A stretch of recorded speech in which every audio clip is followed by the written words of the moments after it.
ಎಲ್ರಿಗೂ ನಮಸ್ಕಾರ. Thank you ನೀವೆಲ್ಲರೂ ಬಂದಿರೋದಕ್ಕೆ. ಸ್ಪೆಷಲ್ ಥ್ಯಾಂಕ್ಸ್ ಮೀಡಿಯಾದವ್ರಿಗೆ, ಸ್ಪೆಷಲಿ ಬಿಕಾಸ್ ಇವತ್ತು ನಮ್ಮ ಬ್ಯಾಂಗಲ್ ಬಂಗಾರಿ ಸಾಂಗ್ ಇವತ್ತಿಗೂ ಕೂಡ ಟ್ರೆಂಡಿಂಗ್ ಒನ್ನಲ್ಲಿ ಇರೋದಕ್ಕೆ ನಿಮ್ಗೆಲ್ಲರಿಗೂ ಥ್ಯಾಂಕ್ಸ್ ಹೇಳಬೇಕು. ಸೋಷಿಯಲ್ ಮೀಡಿಯಾ ಓಪನ್ ಮಾಡಿದ್ರೆ ಯೂಟ್ಯೂಬ್ ಅಥವಾ ಇನ್ಸ್ಟಾಗ್ರಾಮ್ ಎವ್ರಿವೇರ್ ನೀವು ಮಾಡಿರೋ ಕಂಟೆಂಟ್ಗಳು ತುಂಬ ಹೆಲ್ಪ್ ಮಾಡ್ತಾ ಇದೆ ನಮಗೆ ಜನರನ್ನ ರೀಚ್ ಮಾಡೋದಕ್ಕೆ. So thank you so much. Thank you Charan sir, Nagarjuna ಅವ್ರಿಗೆ ಇಷ್ಟು ವಂಡರ್ಫುಲ್ ಸಾಂಗ್ ನಮಗೆ ಕೊಟ್ಟಿರೋದಕ್ಕೆ. ಎಕ್ಕ ಮೊನ್ನೆಯಿಂದ ಶೂಟಿಂಗ್ ಸ್ಟಾರ್ಟ್ ಮಾಡಿದ್ದು, but already here we are today. July 18ನೇ ತಾರೀಕು ನಮ್ಮ ಸಿನಿಮಾ ರಿಲೀಸ್ ಆಗ್ತಾ ಇದೆ. ತುಂಬ ರಿಯಲಿಸ್ಟಿಕ್ ಆಗಿ ತೆಗ್ದಿರೋವಂಥ ಸಿನಿಮಾ. ಇಷ್ಟು ದಿನ ಎಲ್ಲ ಇಂಟರ್ವ್ಯೂಲು ಯಾವ ಥರ ಪಾತ್ರ ಮಾಡಬೇಕು ಅಂತ ಆಸೆ ಪಡ್ತೀರಾ ಅಂತ ಕೇಳುವಾಗ ಒಂದು ಡಿಸ್ಕ್ರೈಬ್ ಮಾಡ್ತಾ ಇದ್ದೆ ನಾನು ಎವ್ರಿ ಟೈಮ್. ಈ ಸಿನಿಮಾದಲ್ಲಿ ಅದೇ ಥರ ಒಂದು ಪಾತ್ರನ ನಾನು ಮಾಡಿದ್ದೀನಿ ಅಂತ ಹೇಳೋಕ್ಕೆ ನಂಗೆ ತುಂಬ ಖುಷಿ ಆಗುತ್ತೆ. I've bean very lucky through out my career. ಕೆಲವು ಅದ್ಭುತವಾದ ಟೆಕ್ನಿಷಿಯನ್ಸ್ ಜೊತೆ, ಪ್ರೊಡಕ್ಷನ್ ಹೌಸಸ್ ಜೊತೆ ವರ್ಕ್ ಮಾಡೋದಕ್ಕೆ ಸಿಕ್ಕಿದೆ ನನಗೆ. ಆ್ಯಂಡ್ ಸಿಮಿಲರ್ಲಿ ಎಕ್ಕಾದಲ್ಲಿ ನಮ್ಮ PRK ಬ್ಯಾನರ್ ಜೊತೆ ಆ್ಯಂಡ್ 2ನೇ ಬಾರಿ ಜೈನಾ ಫಿಲ್ಮ್ಸ್ ಜೊತೆ ಆ್ಯಂಡ್ KRG ಸಂಸ್ಥೆ ಜೊತೆ ವರ್ಕ್ ಮಾಡೋಕ್ಕೆ ಸಿಕ್ಕಿರೋದು ತುಂಬ ಖುಷಿ ಇದೆ ನನಗೆ. ಆ್ಯಂಡ್ ಮೈ ಡೈರೆಕ್ಟರ್ ಆ್ಯಂಡ್ ನಮ್ಮ DOP ಅವರು ಇಬ್ಬರು ಕೂಡ they've done a wonderful job. We really hope ನಮಗೆಲ್ಲರಿಗೂ ನಮ್ಮ ಸಿನಿಮಾ ಎಷ್ಟು ನೋಡುವಾಗ ಖುಷಿ ಕೊಟ್ಟಿದೆ, ನಿಮ್ಮೆಲ್ಲರಿಗೂ ಕೂಡ ಅಷ್ಟೇ ಇಷ್ಟ ಆಗತ್ತೆ ಅಂತ ಅನ್ಕೋತೀನಿ. ಜುಲೈ 18 ಮರಿಬೇಡಿ, ಸಿನಿಮಾ ನೋಡಿ. ನಿಮ್ಮ ಸಪೋರ್ಟ್ ಯಾವಾಗಲೂ ನಮ್ಮಲ್ಲಿರಲಿ ಅಂತ ಕೇಳ್ಕೊತೀನಿ. ಆ್ಯಂಡ್ ಆಲ್ಸೋ ಎಸ್, ಯುವ ಅವರು ಐ ಥಿಂಕ್ ಒಂದು ಡಿಫ್ರೆಂಟ್ ಶೇಡಲ್ಲಿ ನೋಡ್ತೀರಾ ನೀವು ಅವ್ರನ್ನ. He's been working very hard ಅವ್ರನ್ನ ಸೆಟ್ಟಲ್ಲಿ ನೋಡುವಾಗ. And is a very grounded person, ತುಂಬ humble. I wish you the luck Yuva, I mean ನಮ್ಮ ಹೋಲ್ ತಂಡಕ್ಕೆ. But it was very nice working with you. 18ನೇ ತಾರೀಕು ಎಲ್ಲರೂ ಸಿನಿಮಾ ನೋಡಿ ಸಪೋರ್ಟ್ ಮಾಡಿ. Thank you. ಒಂದು 3 ದೊಡ್ಡ production house, PRK, Jayanna Bhogan ಅವರು ಮತ್ತು KRG. ಸೊ ಕೊಲಾಬ್ರೇಷನ್ ಟೈಮ್ 3 ಜನನೂ ಸೇರಿ ಒಂದು ಸಿನಿಮಾ ಮಾಡಿದಾಗ ನಮ್ಮ ಆಫೀಸಲ್ಲಿ ಯೂಶಲಿ ನಾವು ಡಿಸ್ಕಸ್ ಮಾಡ್ತೀವಿ ಒಂದು ಪಿಕ್ಚರ್ ತೊಗೊಂಡಾಗ. ಸೊ ಈ ಸಿನಿಮಾನಲ್ಲಿ ಏನು ಡ್ರಾಬ್ಯಾಕ್ ಇದೆ ಅಂತ ಹುಡುಕಿದಾಗ ಒಂದೂ ಸಿಕ್ಕಿಲ್ಲ. ಯಾಕಂದರೆ 3 ಪ್ರೊಡಕ್ಷನ್ ಹೌಸು, ಒಂದು ಒಳ್ಳೆ ಹೀರೋ, ಒಳ್ಳೆ ಕಾಂಬಿನೇಷನ್, ಆ್ಯಂಡ್ ಚರಣ್ ರಾಜ್ ಅವರ ಮ್ಯೂಸಿಕ್ ಲಾಸ್ಟ್ ಭೀಮಾ ಆದಮೇಲೆ ಬರ್ತಾಯಿತ್ತು. ಸೊ ಎಲ್ಲೂ ನಮ್ಗೆ ಒಂದೂ ಡ್ರಾಬ್ಯಾಕ್ ಅನ್ನೋದೇ ಅನಿಸಿರಲಿಲ್ಲ. ಸೊ ಡೆಫಿನೆಟ್ಲಿ ಒಂದು ಒಳ್ಳೆ ಕಾಂಬಿನೇಷನಲ್ಲಿ ಒಂದು ಒಳ್ಳೆ ಮ್ಯೂಸಿಕ್ ಬರುತ್ತೆ, ಒಳ್ಳೆ ಸಿನಿಮಾ ಆಗುತ್ತೆ ಅನ್ನೋದೊಂದು ಗ್ಯಾರಂಟಿ ಇತ್ತು ನಮಗೆ. So thank you Charan sir and thank you Yuva sir. ತುಂಬ ಒಳ್ಳೆ ಸಾಂಗ್ ಬಂದಿದೆ. And thank you to entire team. And ಖುಷಿಯಾಗುತ್ತೆ, ಹೋದ ವರ್ಷ ಒಂದು ದ್ವಾಪರ ಅಂತ ಸಾಂಗ್ 100 ಮಿಲಿಯನ್ ಆಗಿತ್ತು. ಬಟ್ ಈ ವರ್ಷ ಈ ಸಾಂಗ್ 100 ಮಿಲಿಯನ್ ಆಗುತ್ತೆ ಅಂತ ನಾನು ಕಾರ್ತಿಕ್ ಸರ್ಗೆ ಹೇಳ್ತಿದ್ದೆ ಮೊನ್ನೆ. ಸೊ ಆಲ್ ದಿ ಬೆಸ್ಟ್ ಇಡೀ ತಂಡಕ್ಕೆ, ಒಳ್ಳೆಯದಾಗಲಿ. ಹಾಗೆ ಯುವ ಸರ್ ಆ್ಯಂಡ್ ಸೇಮ್ ಕಾಂಬಿನೇಷನಲ್ಲಿ ಇನ್ನೊಂದು ಸಿನಿಮಾ ಮಾಡ್ತಾಯಿದ್ದಾರೆ. ಸೊ ಅದು ರೈಟ್ಸ್ ನಮ್ಮದೇ ಅಂತ ಒಂದು ತಗೊಂಡಿದ್ದೀವಿ. ಸೊ ತುಂಬ ಖುಷಿ ಆಯ್ತು ಅದಕ್ಕೆ. ಈ ಕಾಂಬಿನೇಷನ್ ಹಂಗೆ ಕಂಟಿನ್ಯೂ ಆಗಲಿ. ಇಲ್ಲಿಂದ ನಿಮ್ಮೆಲ್ಲರ ಸಪೋರ್ಟು ಇರುತ್ತೆ ಅಂತ ಖಂಡಿತ ಅಂದ್ಕೊಂಡಿದ್ದೀನಿ. ಒಂದು ಸಿನಿಮಾ ಮಾಡಬೇಕಾದ್ರೆ ಒಂದು ಒಳ್ಳೆ ವೈಬಿತ್ತು ಅಂತಂದರೆ ಸಿನಿಮಾ ಚೆನ್ನಾಗಿ ಹೋಗುತ್ತೆ ಅನ್ನೋದು ಯೂಶಲಿ ನಾವು ನಂಬ್ತೀವಿ. ನೀವೇ ನೋಡಿದ್ದೀರಾ. ಯಾಕೆಂದರೆ ಈ ಒಂದು ಟೈಮ್ ಫ್ರೇಮಲ್ಲಿ ಸಿನಿಮಾ ಅಚೀವ್ ಮಾಡೋದನ್ನು ಸಾಧ್ಯ ಮಾಡಿಕೊಟ್ಟಂಥವ್ರೆ ಈ ತಂಡ ಆ್ಯಂಡ್ ಆಲ್ಸೋ ದ ಆರ್ಟಿಸ್ಟ್. ಯಾಕೆಂದರೆ ಅವ್ರು ಪ್ರಿಪೇರ್ ಆಗಿಬಿಟ್ಟು ಬರ್ತಾ ಇದ್ದಿದ್ದೇನೆ ಇದರಲ್ಲಿರೋದು ಫೋರ್ಸಲ್ಲಿ. ಆ್ಯಂಡ್ ಇದರಿಂದ ಒಂದು ನನ್ನ ಮೇಲೆ ಪ್ರೆಷರ್ ಹಾಕಿದ್ದು ಇದೆಲ್ಲ ನಾವು ಬ್ಯಾಕ್ ಸ್ಟೋರಿ ಹೇಳ್ಬೋದು. ಬಟ್ ಇದರಿಂದ ನಾವೆಲ್ಲರೂ ಸೇರಿ ಕಲ್ತಿರೋದೇನು ಅಂತಂದರೆ 9 ತಿಂಗಳಲ್ಲಿ ಒಂದು ಮಗು ಹೆತ್ತಂಗೆ ನಾವು ಒಂದು ಸಿನಿಮಾ ಮಾಡ್ಬಿಡ್ಬೋದು ಅನ್ನೋದು. ಅಂದರೆ ಇದಕ್ಕಿಂತ ನಾವು ಡಿಲೇ ಮಾಡೋದ್ರಲ್ಲಿ ಅರ್ಥ ಇಲ್ಲ. ಇನ್ನು ಈ ಥರದ ಸಿನಿಮಾಗಳನ್ನ ನಾವು ಫಾಸ್ಟಾಗಿ ಮಾಡ್ಕೊಂಡು ಹೋಗಬೇಕು ಅನ್ನೋದೇ ಪ್ರಾಬಬ್ಲಿ ನಾನು ಕಲ್ತಿರೋ ಪಾಠ. ಜೊತೆಗೆ ಇನ್ನು ಮುಂದೆ it should be A norm ಅನ್ನೋದು ನನಗನ್ಸುತ್ತೆ. ಸೊ ಥ್ಯಾಂಕ್ ಯು ಈ ಅವಕಾಶ ಮಾಡಿಕೊಟ್ಟಿರೋದಕ್ಕೆ, ನಿಮ್ಮೆಲ್ರಿಗೂ ಕೂಡ ಬಂದಿರೋದಕ್ಕೆ ಥ್ಯಾಂಕ್ ಯು. ಎಲ್ರಿಗೂ ನಮಸ್ಕಾರ. ಮಾಧ್ಯಮದವ್ರಿಗೆ ಮೊದಲನೇದಾಗಿ ಧನ್ಯವಾದ ಹೇಳೋಕ್ಕೆ ಇಷ್ಟಪಡ್ತೀನಿ. ಇವತ್ತು ಈ ಸಿನಿಮಾ ಎಲ್ರಿಗೂ ಮುಟ್ತಾ ಇದೆ, ನಾವು ಬಿಟ್ಟಿರೋ ಕಂಟೆಂಟ್ ಆಗಲಿ. ಆ್ಯಂಡ್ ಡೆಫಿನೆಟ್ಲಿ ನಿಮಗೆ ಮೊದಲನೇದಾಗಿ ಥ್ಯಾಂಕ್ಸ್ ಹೇಳಬೇಕು. ಆ್ಯಂಡ್ ಫಸ್ಟ್ ನಾನು ಬ್ಯಾಂಗಲ್ ಬಂಗಾರಿ ಸಾಂಗ್ ಬಗ್ಗೆ ಹೇಳ್ತೀನಿ. ಇವತ್ತು ತುಂಬ ಜನ ರೀಲ್ಸ್ ಮಾಡಿದ್ದಾರೆ, ಚಿಕ್ಕ ಮಕ್ಕಳು, ವಯಸ್ಸಾದವರು, ಜಿಮ್ಗಳಲ್ಲಿ ಎಲ್ಲ ಥರದ ಜನ ಸಾಂಗ್ನ ಇಷ್ಟಪಟ್ಕೊಂಡು ಡ್ಯಾನ್ಸ್ ಮಾಡ್ತಿದ್ದಾರೆ. ಅದನ್ನು ನೋಡೋಕ್ಕೆ ತುಂಬ ಖುಷಿ ಆಗುತ್ತೆ. ನಿಜವಾಗ್ಲೂ ಅವ್ರಿಗೆಲ್ಲ ಏನು ಹೇಳಬೇಕಂತಲೇ ಗೊತ್ತಿಲ್ಲ. ಬಟ್ ಡೆಫಿನೆಟ್ಲಿ ಅವರೆಲ್ಲರೂ ನಮ್ಮ ಮನಸ್ಸಲ್ಲಿ ಇರ್ತಾರೆ. ಆ್ಯಂಡ್ ಈ ಸಿನಿಮಾನ ಖಂಡಿತ ನೀವೆಲ್ಲರೂ ಎಂಜಾಯ್ ಮಾಡ್ತೀರಾ. ರೋಹಿತ್ ಸರ್ ಹೇಳ್ದಂಗೆ ಏನು ಆ ವೈಬ್ ಇದೆ ಅಂದರೆ ನಾವು ಹೇಗೆ ಮಜಾ ಮಾಡ್ಕೊಂಡು ಮಾಡಿದ್ದೀವಿ ಸಿನಿಮಾ ಅಂದರೆ ತುಂಬ ಖುಷಿಯಾಗಿ ಮಾಡಿದ್ದೀವಿ. ಆ್ಯಂಡ್ ಇವತ್ತು ಅದೇ ಎನರ್ಜಿನ ನೀವು ಇವತ್ತು ಸಾಂಗಲ್ಲಾಗಲಿ ಟೀಸರ್ ಆಗಲಿ ನೀವು ನೋಡ್ತಿದ್ದೀರಾ. ಆ್ಯಂಡ್ ಇಡೀ ಸಿನಿಮಾನು ಅದೇ ಥರ ಅಷ್ಟೇ ಮಜಾ ಕೊಡುತ್ತೆ ನಿಮ್ಮೆಲ್ರಿಗೂ. ಸರ್ ಹೇಳಿದ್ರು ಸ್ಟ್ರಿಕ್ಟ್ ಆಫೀಸರ್ಸ್ ಥರ ಇಬ್ಬರು ಕೆಲಸ ಮಾಡಿಸಿದ್ದೀನಿ ಅಂತ. ಬಟ್ ಇವಾಗ ನಿಮಗೆ ಸ್ಕೂಲ್ ಅಥವಾ ಕಾಲೇಜಲ್ಲಿ ಫೇವ್ರೆಟ್ ಟೀಚರ್ಸ್ ಅಂತ ಇರ್ತಾರಲ್ಲ, ಸೊ ಆ ಥರ ನನ್ನ ಫೇವ್ರೆಟ್ ಟೀಚರ್ಸ್ ಇವರು ಚೆನ್ನಾಗಿ ಪಾಠ ಕಲಿಸಿದ್ದಾರೆ ನನಗೆ. ಅದಕ್ಕೆ ನಾನು ಕೂಡ ಚೆನ್ನಾಗಿ ಮಾಡಿದ್ದೀನಿ. ಆ್ಯಂಡ್ ನನ್ನ ಬಗ್ಗೆ ಹೇಳ್ಬೇಕಂದ್ರೆ ಈ ಸಿನಿಮಾಲಿ ನೀವೆಲ್ಲರೂ ನನ್ನನ್ನು ನೋಡದೇ ಇರೋ ಥರ ನೀವು ನೋಡ್ಬೋದು ಈ ಸಿನಿಮಾನ. ಸೊ ಅದನ್ನು ನಾನು ನಿಮ್ದೆಲ್ಲರೂ ಅಭಿಪ್ರಾಯನ ತಿಳ್ಕೊಳಕ್ಕೆ ಕಾಯ್ತಾ ಇದ್ದೀನಿ. ಜುಲೈ 18ನೇ ತಾರೀಕು ರಿಲೀಸು.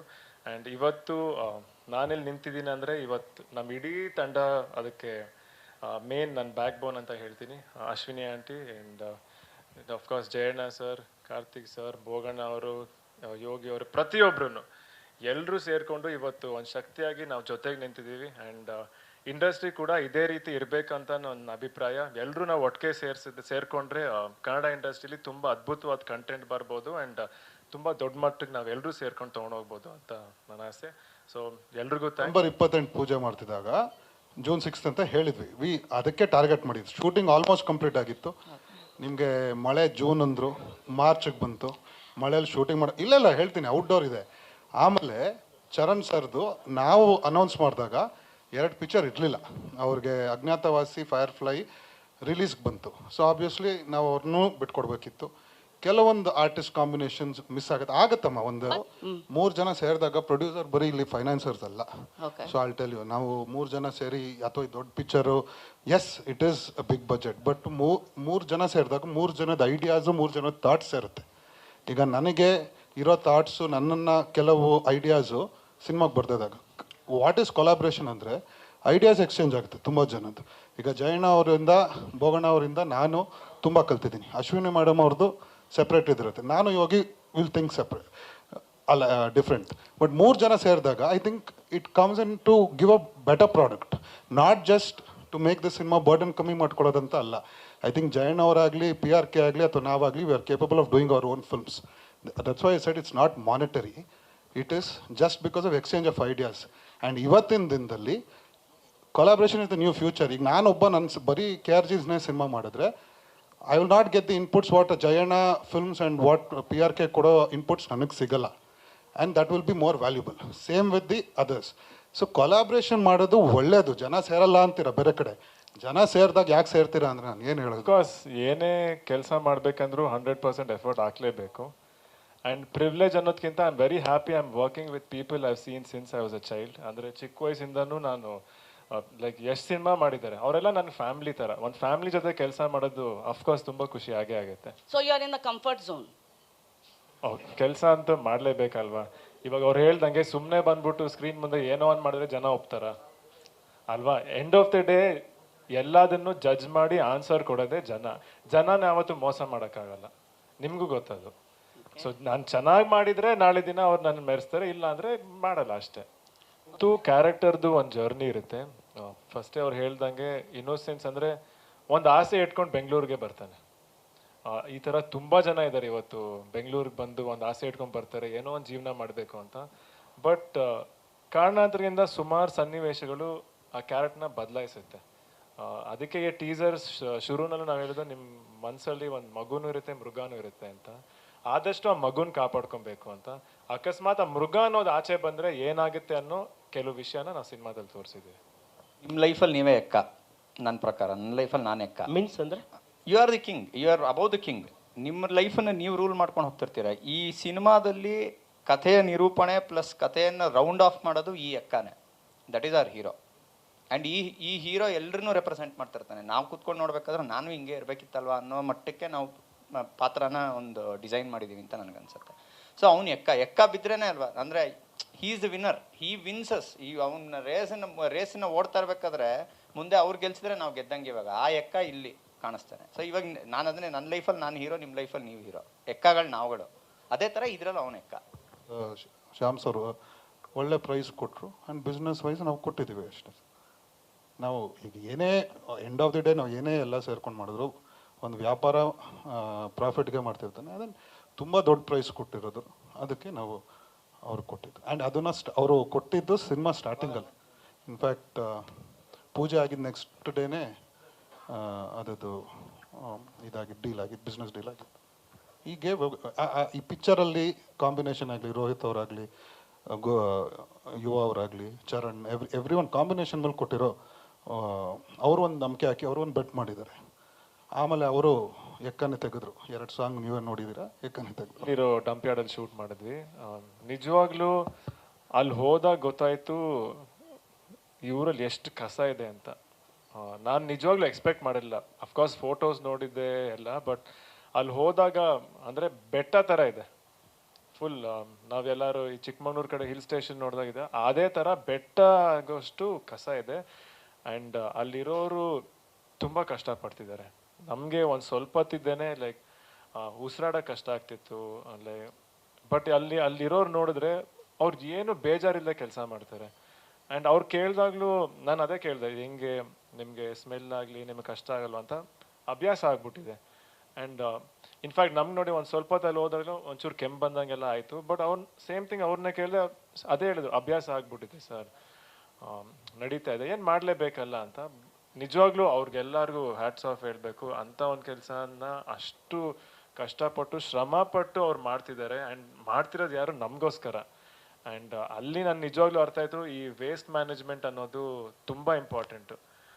ಲೈಕ್ ಲಾಸ್ಟ್ ನೀವು ಕೇಳೋದಲ್ಲ, ಈ ಹಸಿ ಕಸ ಒಣ ಕಸವನ್ನು ಸೆಗ್ರಿಗೇಟ್ ಮಾಡೋದ್ರಿಂದ ಅವ್ರು ಮಾಡ್ತಿರೋ ಕೆಲಸಕ್ಕೆ ನಿಜವಾಗ್ಲೂ ಹೆಲ್ಪ್ ಮಾಡ್ದಂಗೆ. ಯಾಕಂದರೆ ಅದನ್ನು ಮಾಡೋದು ತುಂಬ ಕಷ್ಟ. ಆ್ಯಂಡ್ ಅದನ್ನು ಮಾಡೋದ್ರಿಂದ ಆದಷ್ಟು ನಾವು ರೀಸೈಕಲ್ ಮಾಡೋದಾಗಲಿ ಅದಕ್ಕೆ ಹೆಲ್ಪ್ ಆಗುತ್ತೆ. ಸೊ ಡೆಫಿನೆಟ್ಲಿ ಪ್ರತಿಯೊಬ್ಬರು ಈ ವಿಷಯಕ್ಕೆ ತುಂಬ ಗಮನ ಕೊಡಬೇಕು. ಕಸ ಅನ್ನೋದು ಜಾಸ್ತಿ ಆಗ್ತಾನೇ ಇದೆ. ಆ್ಯಂಡ್ ಆದಷ್ಟು ವೇಸ್ಟ್ ಸೆಗ್ರಿಗೇಷನ್, ವೇಸ್ಟ್ ಮ್ಯಾನೇಜ್ಮೆಂಟ್ನ ನಾವು ಮಾಡಲೇಬೇಕು. ಒಂದು ಎಪಿಸೋಡ್ ಅಂದರೆ ಒಂದು ಅಂಡರ್ ಕರೆಂಟಲ್ಲಿ ಕಥೆಯಲ್ಲಿ ಈ ವಿಷಯಗಳೂ ಬಂದು ಹೋಗುತ್ತೆ. ಸೊ ನೀವು ಹಸಿ ಕಸ ಒಣ ಕಸನ ಬೇರ್ಪಡಿಸಿ ಆ ಡೈಲಾಗ್ ಆಗಲಿ ಅಥವಾ ನಾವೇನು ಮಾತಾಡ್ತಾ ಇದ್ದೀವಿ ಪರ್ಕೆ ಇಟ್ಕೊಂಬರೋದು ಎಲ್ಲ. ಸೊ ಒಂದು ಎಪಿಸೋಡು ಮಾಫಿಯಾ, ಗಾರ್ಬೇಜ್ ಮಾಫಿಯಾ ಏನು ನಡೀತಾ ಇದೆ. ಯಾಕೆಂದರೆ ನಾವು ಆಲ್ಮೋಸ್ಟ್ ಅದನ್ನೆಲ್ಲ ಲೈವ್ ಲೊಕೇಶನ್ಸಲ್ಲೇ ಶೂಟ್ ಮಾಡ್ಕೊಂಡ್ಬಂದಿದ್ದೀವಿ. ಎಲ್ಲೆಲ್ಲಿ ಗಾರ್ಬೇಜ್ ಇದನ್ನು ಮಾಡ್ತಿದ್ದಾರೆ ಆ್ಯಂಡ್ ಆಟೋಗಳು ನಿಲ್ಸೋ ಕಡೆ ಹೋಗಿ ಎಲ್ಲನೂ ಆ ಲೊಕೇಶನ್ಸಲ್ಲಿ ಮಾಡ್ಕೊಂಡ್ಬಂದಿದ್ದೀವಿ. ಸೊ ನಾವು ಹೋಗೋಕ್ಕಿಂತ ಮುಂಚೆ ಅಲ್ಲಿ ಏನು ನಡೆಯುತ್ತೆ ಅನ್ನೋದನ್ನು ಕೂಡ ನಾವು ಕೂತ್ಕೊಂಡು ಬರೀಬೇಕಾದ್ರೂ ಹ್ಯಾವ್ ರಿಸರ್ಚ್ಡ್ ಇಟ್. ಆ್ಯಂಡ್ ಏನು ನಡೀತಿದೆ ಅನ್ನೋದನ್ನು ಒಂದು ಆದಷ್ಟು ರಾ ಆಗಿ ರಸ್ಟಿಕ್ಕಾಗಿ ತೋರ್ಸೋದಕ್ಕೆ ಪ್ರಯತ್ನ ಪಡ್ತೀವಿ. ದೇರ್ ಇಸ್ ಅನ್ ಎಪಿಸೋಡ್, ಇದರದ್ದು ಒಂದು ಎಪಿಸೋಡ್ ಹೋಗುತ್ತೆ. ಜುಲೈ 18th ರಿಲೀಸ್ ಆಗಿದೆ. ಇವತ್ತು ಇನ್ಫ್ಯಾಕ್ಟ್ ನಾವು ಇಲ್ಲಿಗೆ ಬರೋಕ್ಕಿಂತ ಮುಂಚೆ ಫಸ್ಟ್ ಹಾಫನ್ನು ರಾಜನ್ ಅವ್ರಿಗೆ ಸೌಂಡ್ ಕೊಟ್ಬಿಟ್ಟು ಕಳಿಸಿದ್ದೀವಿ. So I think it will be ready in another 10-12. 5ಕ್ಕೆ ಟ್ರೇಲರ್ ಲಾಂಚ್ ಇದೆ. ಜುಲೈ 5ಕ್ಕೆ ನಮ್ಮ ಎಂಟೈರ್ ಟೀಮ್ ನಾವು ಕಂಪ್ಲೀಟ್ KRG ಅಂದರೆ 3 ಜನನೂ ಸೇರಿದ್ರಿ ಅಂದರೆ ಎಲ್ಲ ಪ್ಲ್ಯಾನ್ ಮಾಡಿದ್ವಿ. ಜುಲೈ 5 ಇಂಪಾರ್ಟೆಂಟ್ ಡೇಟ್ಸ್ ಹೇಳ್ತೀವಿ. ಲಾಟ್ ಆಫ್ ಜುಲೈ 5ಕ್ಕೆ ಟ್ರೇಲರ್ ಲಾಂಚ್ ಇದೆ ಇಲ್ಲ ಬೆಂಗಳೂರಲ್ಲಿ. ಜುಲೈ 12 ಅಥವಾ 13ಕ್ಕೆ ಒಂದು ಇವೆಂಟ್ ಮಾಡಬೇಕು ಅನ್ನೋದು ಇದೆ, ಪ್ರೀ ರಿಲೀಸ್ ಇವೆಂಟು. ಅದು ಎಲ್ಲಿ ಏನು ಅಂತ ತಿಳಿಸ್ಕೊಡ್ತೀವಿ. ಒಂದು ಇನ್ನೂ 2 ಸಾಂಗ್ ಇದೆ. ನೆಕ್ಸ್ಟ್ ಸಾಂಗ್ ನಾನು ನೆನ್ನೆ ಹೇಳ್ದಂಗೆ ಒಂದು ಆದರೆ ಈ ಸಾಂಗ್ ಈಗ ನೆನ್ನೆ ನಾನು ಶ್ಯಾಮ್ ಸರ್ ಹತ್ರನೂ ಮಾತಾಡ್ತಾ ಇರುವಾಗ ಯಾವಾಗ ಮಾಡ್ಬೋದು ನೆಕ್ಸ್ಟ್ ಸಾಂಗ್ ಅಂದಾಗ ಈ ಸಾಂಗ್ ಇಳಿಲಿ ಸ್ವಲ್ಪ ಇದಾಗಲಿ ಸರ್. ಆಮೇಲೆ ಅಂದರೆ ಕಂಟಿನ್ಯೂಸ್ ಆಗಿ 11th day it is trending on 3 million ಆಗಿರ್ಬೇಕೀಗ. 3 ಮಿಲಿಯನ್ನು ಆರ್ಗ್ಯಾನಿಕ್ಕು. ಅಂದರೆ ಪುಷ್ ಮಾಡೋದು ತಪ್ಪು ಅಂತ ಅಂತಿಲ್ಲ, ಬಟ್ ನಾವು ಪುಷ್ ಮಾಡಲಿಲ್ಲ. ಈ ಸಾಂಗ್ ಹೇಗಾಗುತ್ತೆ ಅನ್ನೋದು ನಮ್ಮಲ್ಲೇ this is only on YouTube. ಅದು ಬಿಟ್ಟು ನಾವು ರೀಲ್ಸ್ ಆಗಿರೋದನ್ನು ಕಮ್ಯುಲೇಟಿವ್ ವ್ಯೂಸ್ ನೋಡಿದ್ರೆ ಇನ್ಸ್ಟಾಗ್ರಾಮಲ್ಲಿ ಮಾತ್ರ 75 to 80 ಮಿಲಿಯನ್ ಮೇಲಾಗಿದೆ reels views. So that is ಅವರು ಕಂಪ್ಲೀಟ್ ಬಿಗ್ ಇದಾಗಿದೆ. ನೆಕ್ಸ್ಟ್ ಸಾಂಗ್ ಒಂದು completely total different genre. Date ಗೊತ್ತಿಲ್ಲ. ವಿ ವಿಲ್ ಅಂದರೆ ಸಾಂಗ್ ರೆಡಿ ಇದೆ. ಅಗೇನ್ ಚರಣ್ ಮತ್ತು ರೋಹಿತ್ ಇಬ್ಬರು ಕೂತ್ಕೊಂಡು ಬರ್ದಿರೋದು song. Rowdy rhymes. So it is rowdy ಅವ್ರ ವರ್ಲ್ಡಲ್ಲಿ ರೈಮ್ಸ್ ಹೇಗಿರುತ್ತೆ ಆ ಥರ ಮಜಾ ಇರುತ್ತೆ ಸಾಂಗ್. Complete fun song. ನಮಗೆ ಫನ್ ಅಲ್ಲ, ಒಂಥರ ಕೂಳೆ ಸಾಂಗ್ ಅಂತೀವಲ್ಲ, ಕೂಳೆ ಸಾಂಗ್ ಇರುತ್ತೆ. ಡೇಟ್ ಹೇಳ್ತೀವಿ. ಕಥೆನ ರೆಡಿ ಮಾಡಿಕೊಂಡು ಕತೆ ಪಿಚ್ ಮಾಡಿದ್ವಿ. ಈ ಥರದ್ದೊಂದು ಕತೆ ಮಾಡ್ಬೋದಾ, ನಿಮ್ಗೆ ಏನಾದರೂ ಇಂಟ್ರೆಸ್ಟ್ ಇದೆಯಾ ಅಂತ ನಾವು ಡಿಸ್ಕಷನ್ ಬಂದಾಗ ಹಲವಾರು ಆ್ಯಕ್ಟರ್ಸ್ ಆ್ಯಸ್ ಯೂಶುವಲ್ ಕಾಸ್ಟಿಂಗ್ ಹೆಂಗೆ ನಡೆಯುತ್ತೋ ಅದೇ ರೀತಿ ನಡೀತಾ ಇತ್ತು. ಅವಾಗ ಆ್ಯಕ್ಚುಲಿ ಫಸ್ಟು ಜಯಣ್ಣ ಅವ್ರು ಕೂತ್ಕೊಂಡು ಹೇಳಿದ್ದು, ಯುವರಾಜ್ ಕುಮಾರ್ಗೆ ಮಾಡ್ತೀರಾ ನೋಡಿ, ಇದು ಸೂಟ್ ಆಗುತ್ತೆ ಅಂತ ಹೇಳಿದ್ರು. So that was when I think I wanted to meet him. In fact ನಾವಿಬ್ಬರು ವರ್ಕ್ ಮಾಡಬೇಕು ಅಂತ ತುಂಬ ದಿನದಿಂದ ವಿ ವರ್ ಇನ್ ಟಾಕ್ಸ್. ಇದಕ್ಕಿಂತ ಮುಂಚೆನೂ ಮಾತಾಡಿದ್ವಿ. ಆ್ಯಂಡ್ ಇದಕ್ಕೆ I think he was A right fit. ಆವಾಗ ನಮ್ಗೇನು ಎಕ್ಸಿಕ್ಯೂಟ್ ಮಾಡಬೇಕು ಅಂದ್ಕೊಂಡಿದ್ವೋ ಯುವ ಅವರೇ ಪರ್ಫೆಕ್ಟ್ ಅಂತ ಆಗ ಅನಿಸಿದ್ದಕ್ಕೆ. ಆ್ಯಕ್ಚುಲಿ ಇದೂ ಕೂಡ ನೀವು ಫ್ಯಾಮಿಲಿ ಆ್ಯಕ್ಷನ್ ಡ್ರಾಮಾ ಇದು. ಸೊ ಇಟ್ ಈಸ್ ನಾಟ್ ನಿಮಗೆ ನಾವು ಏನೋ ರೌಡಿಸಮ್ ತೋರಿಸ್ತಿದ್ವಿ, ರಕ್ತ ತೋರಿಸ್ತಿದ್ವಿ, ಅವ್ರು ಏನೋ ಇದನ್ನ ಹಿಡ್ಕೊಂಡು ನಿಂತಿದ್ದಾರೆ ಅಂದ ತಕ್ಷಣ ದಯವಿಟ್ಟು ಇದನ್ನು don't put it in that bracket. ಇದು ಪ್ರಾಪರ್ ಫ್ಯಾಮಿಲಿ ಆ್ಯಕ್ಷನ್ ಡ್ರಾಮಾ. ನೀವು ಸಿನಿಮಾ ಫಸ್ಟ್ ಡೇ ನೋಡಿದಾಗೂ ನಿಮ್ಗೆ ನಾ ಏನು ಹೇಳಿದ್ದೀನೋ ಅದು ನಿಮ್ಗೆ ರಿಫ್ಲೆಕ್ಟ್ ಆಗುತ್ತೆ, ನಾನು ಏನಕ್ಕೆ ಹೇಳ್ತಾ ಇದ್ದೀನಿ ಅಂತ. ಆ್ಯಂಡ್ ಆಲ್ಸೋ ಯುವರಾಜ್ ಕುಮಾರ್ ಅವ್ರನ್ನ ನಾನು ಅದನ್ನೇ ಅವ್ರಿಗೂ ಹೇಳಿದಾಗೆ ಪಾತ್ರಕ್ಕೆ ಏನು ಬೇಕೋ ಅವ್ರು ಪ್ರಿಪೇರ್ ಆಗ್ಬಿಟ್ಟು ಬಂದರು. ಸೊ ದಟ್ ಹೆಲ್ಪ್ ಡಸ್ ನಮಗೂ. ಆ್ಯಂಡ್ ಅಫ್ಕೋರ್ಸ್ ನಾವು ಆನ್ ಸ್ಪಾಟನ್ನು ನಾವು ಏನೇನು ಇದನ್ನು ಮಾಡಬೇಕೋ ಎಲ್ಲ ಮಾಡಿದ್ದೀವಿ. Luckily we have been lucky enough, ನಮಗೆ ಚೆನ್ನಾಗಾಗಿದೆ, ಎಲ್ಲನೂ ಚೆನ್ನಾಗಿ ಕಾಣಿಸ್ತು. ಖುಷಿಯಾಗಿದೆ ಏನಂದರೆ ಜನವರಿಗೆ ಸ್ಟಾರ್ಟ್ ಮಾಡಿದ್ದು ಇಷ್ಟರೊಳಗಡೆ ಮುಗಿಸಿರೋದು. ಯಾಕಂದರೆ ನನ್ನ ಹಿಂದಿನ ಸಿನಿಮಾ ಎಲ್ಲ 3 ವರ್ಷ 2 ವರ್ಷ ಮಾಡ್ತಾ ಇದೆ, ಅದೊಂಥರ ಪ್ಯಾಟರ್ನ್ ಅದು. ಇದನ್ನು ಮಾಡಿರೋದು ಅದಕ್ಕೆ ಮೇನ್ ಕಾರಣ ಟೀಮ್ ವರ್ಕು. ಅಂದರೆ ನಾನು ರೋಹಿತ್ ಜೊತೆ ಮಾತಾಡಿಕೊಂಡು ಈಗ ತೆಗಿಬೇಕು ಅಂದ್ಕೊಂಡಿದ್ದು. ಎಷ್ಟು ರಿಯಲಿಸ್ಟಿಕ್ ಆಗಿ ಏನು ಸರ್, ಎಷ್ಟು ರಿಯಲಿಸ್ಟಿಕ್ ಆಗಿ ಈ ಕಥೆನ ನಾವು ಪ್ರೆಸೆಂಟ್ ಮಾಡ್ಬೇಕು ಅಂದ್ಕೊಂಡಿದ್ದಲ್ಲ ಅದೇ ಥರದಲ್ಲಿ ಮಾಡಿದ್ದು. ಡಂಪ್ ಯಾರ್ಡು ತುಂಬ ಬೇರೆ ಒಂದು, ಅಂದರೆ ಯೂಸಲಿ ಅದನ್ನು ಸೆಟ್ ಹಾಕ್ಬಿಟ್ಟು ಅಥವಾ ನಾವು ಕ್ರಿಯೇಟ್ ಮಾಡಿ ಮಾಡ್ತಾರೆ ಆರ್ಟಿಸ್ಟ್ ಜೊತೆಗೆ ವರ್ಕ್ ಮಾಡೋಕ್ಕಾಗಲ್ಲ ಅಂತ. ಬಟ್ ಇದರಲ್ಲಿ ರಿಯಲ್ ಲೊಕೇಶನಿಗೆ ಹೋಗಿ ಆರ್ಟಿಸ್ಟ್ನೆಲ್ಲ ಅಲ್ಲಿ ಇಟ್ಕೊಂಡು ಮಾಡಿದ್ದು. ಅದು ಅದನ್ನು ಎಕ್ಸ್ಪ್ರೆಸ್ ಮಾಡೋಕ್ಕಾಗಲ್ಲ, ಯಾಕಂದರೆ ಅದು ಅಲ್ಲಿರೋ ಇದು. ಬಟ್ ವಿಜುವಲಿ ಚೆನ್ನಾಗಿ ಬಂದಿದೆ, ಅದು ಖುಷಿಯಾಗಿದೆ. ಹಾಂ, ಆಮೇಲೆ ವಾರಣಾಸಿ ಎಪಿಸೋಡಲ್ಲಿ ಅಲ್ಲೂ ಕೂಡ ಅಷ್ಟೇ ಕ್ಯಾಂಡಿಡಾಗಿ ಶೂಟ್ ಮಾಡಿರೋದು ಒಂದು ಹೊಸ ಎಕ್ಸ್ಪೀರಿಯೆನ್ಸು. ಯಾಕಂದರೆ ಅಷ್ಟೊಂದು ಜನ ಕ್ರೌಡಿಗೆ ಜನರ ಮಧ್ಯೆ ನಾವು ಕ್ಯಾಮ್ರಾ ಇಟ್ಕೊಂಡು ಆರ್ಟಿಸ್ಟ್ನ ಕೋಆರ್ಡಿನೇಟ್ ಮಾಡಿಕೊಂಡು ಅದೊಂದು ಮೇಜರ್ ಸೀಕ್ವೆನ್ಸ್ನ ಶೂಟ್ ಮಾಡಿರೋದು. ಹೀಗಾಗಿ ಎಲ್ಲ ಡೇ ಬೈ ಡೇ ನಾವು ಅಂಡರ್ಸ್ಟ್ಯಾಂಡಿಂಗ್ ಮತ್ತು ತುಂಬ ಪ್ಲ್ಯಾನ್ ಮಾಡಿರೋದ್ರಿಂದ ಅಷ್ಟು ಬೇಗ ಅಚೀವ್ ಮಾಡೋಕ್ಕೆ ಆಯಿತು. ಇಂಥ ಮೇನ್ ಅಂದರೆ ನಮ್ಗೆ ಅದು ರಿಸಲ್ಟ್ ಬೇಕಿತ್ತು ಅದು ಅಲ್ಲಿ. ಯಾಕಂದರೆ ಆರ್ಟಿಫಿಷಿಯಲ್ ಆಗಿ ಮಾಡಿದರೆ ಅದು ಆ ಥರ ಅಚೀವ್ ಮಾಡೋಕ್ಕಾಗಲ್ಲ ಅಂತ ಒಂದಿತ್ತು. ಟ್ರೈ ಮಾಡೋಣ ಹೇಗಿರುತ್ತೆ ಅಂತ ಹೇಳ್ಬಿಟ್ಟು. ಯಾಕಂದರೆ ಅಷ್ಟು ಡಸ್ಟ್ ಅಂದರೆ ಅಷ್ಟು ದೊಡ್ಡದಾಗಿ ನೀವು ತೋರಿಸ್ಬೇಕಂದ್ರೆ ಇದರಲ್ಲಿ ಒಂದು ಆ್ಯಕ್ಷನ್ ಒಂದು ನಡೆಯುತ್ತೆ, ಸೀಕ್ವೆನ್ಸು, ಈ ಥರ ಜನ ಇರ್ತಾರೆ, ಹಿಂಗಿರುತ್ತೆ ಅಂತೇಳಿ. ಆಮೇಲೆ ಅದು ಒಂದು ಅದರಲ್ಲೊಂದು ಆರ್ಟಿಸ್ಟಿಕ್ ಆಗಿತ್ತು ಅದು ನೋಡೋಕ್ಕೆ. ದಂಪ್ಯಾರ್ಡ್ ಅಂದರೆ ನಾವು ಈಗ ಬೇರೆಯವ್ರು ನೋಡೋದಕ್ಕೂ ನಮ್ಮ ಫ್ರೇಮಲ್ಲಿ ನೋಡೋದಕ್ಕೂ ಅದೊಂದು ಆರ್ಟಿಸ್ಟಿಕ್ ಚೆನ್ನಾಗಿದೆಯಲ್ಲ, ಈ ಥರನೇ ಇರಬೇಕಲ್ಲ ಅಂತ ನನಗೆ ಅನಿಸಿರೋದು. ಅದರಲ್ಲೊಂದು ಫ್ರೇಮ್ ಕಾಣ್ತಾ ಇತ್ತು ಚೆನ್ನಾಗಿದೆ.